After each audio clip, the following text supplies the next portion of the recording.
오늘 우리에게 주시는 하나님의 말씀은 에스겔 1장 1절에서 14절까지 말씀입니다. 오늘부터 에스겔서인데 에스겔서를 들어가기 전에 잠깐 에스겔서가 어떤 내용인지를 한번 살펴보겠습니다. 에스겔은 제사장 가문의 부시의 아들입니다. 에스겔은 제사장이면서 선지자였는데 비교적 젊은 나이에 선지자로 부름을 받았습니다. 에스겔은 유다 여호야긴 왕 때 바벨론에 포로로 끌려가서 바벨론에서 20년 정도 사역을 했습니다. 에스겔은 예레미야, 다니엘, 하박국 선지자와 동시대에 활동했던 선지자죠. 에스겔은 유다 역사 중 가장 암흑기였던 70년 포로기 동안에 사역을 한 선지자입니다. 자, 1절 들어갑니다. 1절 서른째 해 넷째 달 초닷새에 내가 그발 강가 사로잡힌 자 중에 있을 때에 하늘이 열리며 하나님의 모습이 내게 보이니 여호야긴 왕이 사로잡힌 지 5년 그달 초닷새라. 갈대아 땅 그발 강가에서 여호와의 말씀이 부시의 아들 제사장 나 에스겔에게 특별히 임하고 여호와의 권능이 내 위에 있으니라. 아멘. 에스겔이 바벨론에서 포로 생활하는 가운데 그발 강가에서 하나님의 환상을 보면서 하나님의 말씀이 임하게 됩니다. 유다 땅이 아닌 바벨론 그발 강가에서 하나님의 임재를 경험하게 된 것은 아주 특이한 경우죠. 그 이유가 뭘까요? 포로된 유다 백성들에게 소망을 주기 위함입니다. 이때 당시 유다 백성들은 하나님께서 자신들을 버렸다고 생각했습니다. 그래서 유다가 멸망했고 자신들은 이방 땅에 포로로 끌려왔다고 여겼습니다. 그로 인해 낙심과 절망이 가득했죠. 이런 유다 백성들에게 하나님은 에스겔을 통해서 위로와 소망을 주시려는 것입니다. 우리들은 분명히 기억해야 합니다. 하나님은 절대 우리를 망하게 하시는 분이 아니십니다. 하나님 우리가 잘못되는 것을 원치 않으시죠. 우리를 향한 하나님의 계획은 재앙이 아니라 평안입니다. 우리에게 미래와 소망을 주시기 위함인 거죠. 그러므로 내 삶이 다 끝난 것 같다고 해도 우리는 절망하지 말아야 합니다. 여전히 하나님께서 우리 곁에 계시기 때문이죠. 우리가 실족하거나 낭망해서 넘어져 있는 것을 하나님은 원치 않으십니다. 하나님은 우리가 잘 되기를 원하십니다. 우리가 넘어져도 다시 일어서기를 원하십니다. 우리는 이 사실을 온전히 믿고 하나님만을 신뢰해야 합니다. 잘못된 생각들을 뿌리치고 하나님만을 붙들어야 합니다. 그럴 때 하나님께서 반드시 우리들에게 소망을 주실 겁니다. 혹 난관에 부딪혔다고 할지라도 피할 길을 주실 겁니다. 자, 또한 지금 이 순간에도 하나님께서 우리와 함께 하신다는 것을 우리는 믿어야 합니다. 유다 백성들은 바벨론 포로로 끌려왔기에 하나님이 자신들과 함께 하지 않는다고 생각했습니다.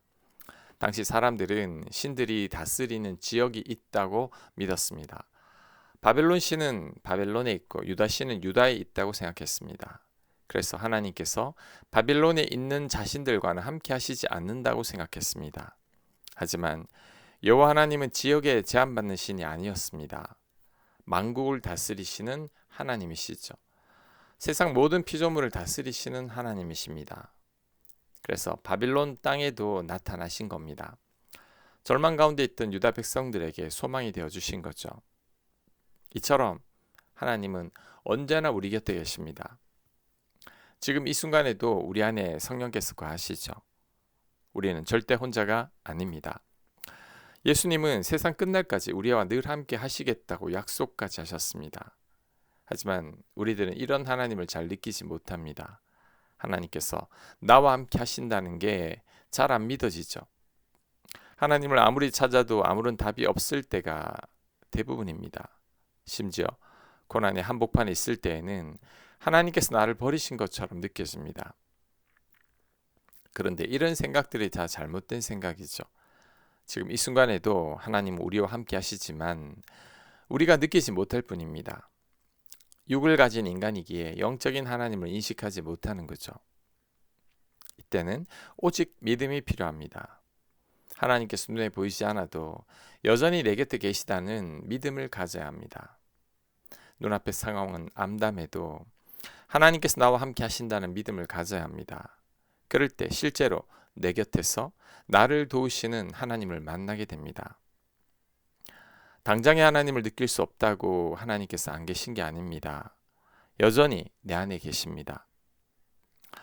산소가 눈에 보이지 않아도 우리들은 매 순간 산소를 흡입하듯이 하나님이 눈에 보이지 않아도 하나님은 늘 내 곁에 함께 하십니다. 우리는 이 사실만을 명심해야 합니다. 자, 그럴 때 그 어떤 고난이나 두려움도 우리를 넘어뜨리지 못할 겁니다. 다니엘의 세 친구는 풀무불 속에 던져졌지만 하나님을 신뢰했습니다. 이제 곧 죽을 위기 속에서도 하나님의 존재를 의심치 않았습니다.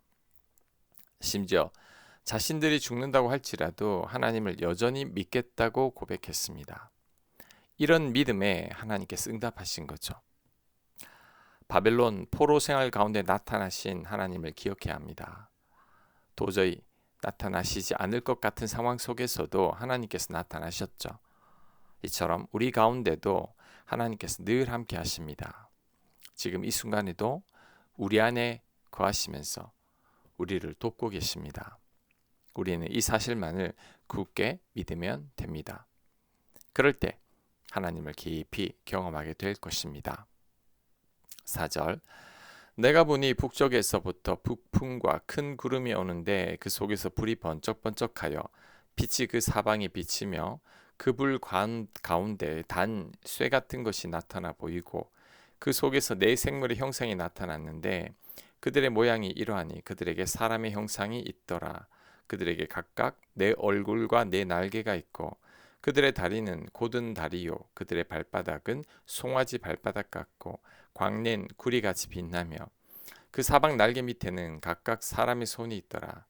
그 네 생물의 얼굴과 날개가 이러하니 날개는 다 서로 연하였으며 갈 때에는 돌이키지 아니하고 일제히 앞으로 곧게 행하며 그 얼굴들의 모양은 넷의 앞은 사람의 얼굴이요 넷의 오른쪽은 사자의 얼굴이요 넷의 왼쪽은 소의 얼굴이요 넷의 뒤는 독수리의 얼굴이니 그 얼굴은 그러하며 그 날개는 들어 펴서 각기 둘씩 서로 연하였고 또 둘은 몸을 가렸으며 영이 어떤 쪽으로 가면 그 생물들도 그대로 가되 돌이키지 아니하고 일제히 앞으로 곧게 행하며 또 생물들의 모양은 타는 숯불과 횃불 모양 같은데 그 불이 그 생물 사이에서 오르락 내리락하며 그 불은 광채가 있고 그 가운데에서 번개가 나며 그 생물들은 번개 모양 같이 왕래하더라. 아멘.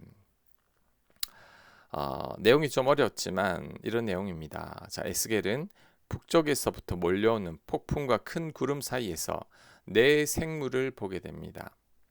네 생물의 모양은 다음과 같습니다. 각각 네 얼굴과 네 날개가 있고 그들의 다리는 곧은 다리고 그들의 발바닥은 송아지 발바닥 같고 광낸 구리같이 빛나며 그 사방 날개 밑에는 각각 사람의 손이 있었습니다. 네 생물의 얼굴 모양은 각각 달랐습니다. 앞쪽 생물은 사람 얼굴과 같았고 오른쪽 생물은 사자 얼굴 같았고 왼쪽 생물은 소 얼굴 같았고 뒤쪽 생물은 독수리 얼굴 모습과 같았습니다. 이것이 의미하는 바는 다음과 같습니다. 사람은 모든 피조물 가운데 가장 으뜸이고 사자는 맹수들 중에 으뜸이고 소는 가축들 가운데 으뜸이고 또한 독수리는 날짐승 가운데 으뜸입니다. 이것은 모든 피조물이 여호와를 경배한다는 거죠. 우리 하나님은 가장 크고 높으신 분이십니다. 모든 피조물들이 경배해야 할 대상이죠.